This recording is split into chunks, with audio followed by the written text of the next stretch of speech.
So the Gear Kart Pro's just arrived. That's it in its fully extended state.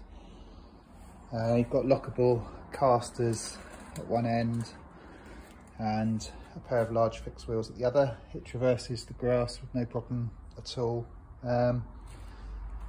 That's certainly large enough for the biggest 5-inch gauge loco I've got, which would be the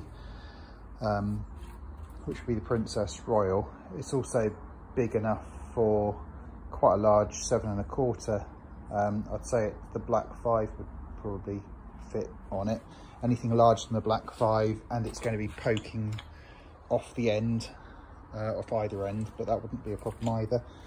The locking handles at both ends, which work quite well.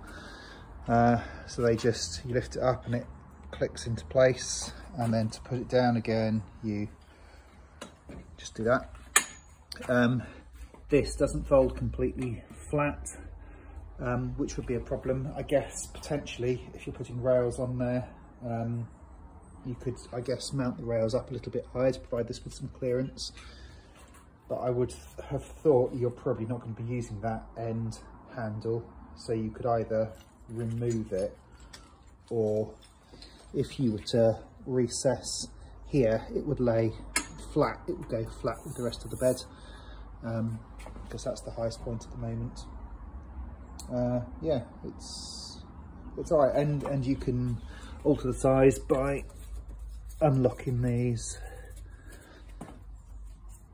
sprung loaded little clips on the bottom. If I just tip it over, you can see they just provide a friction clamp there, and then you've got a single push button there, so you've only got 2 lengths, long and short. What I would be tempted to do, I think, is perhaps drill some more holes at strategic points, possibly, to get kind of a mid-length. So I'm trying to do this one hand, it's not very easy. If I push this in, can I do it one-handed? I can. There we go. I'll put it to its shortest size, which is that, which would get you a small 5-inch tank engine on there, I reckon, possibly, or a like an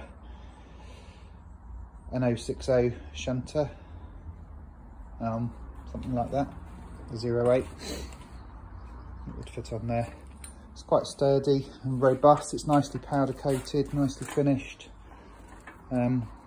Yeah, pretty pleased. I'll put some track on it, and I'll put a loco on it, and then I'll take it across the grass and around the workshop and see how it fares. I'll do another video then.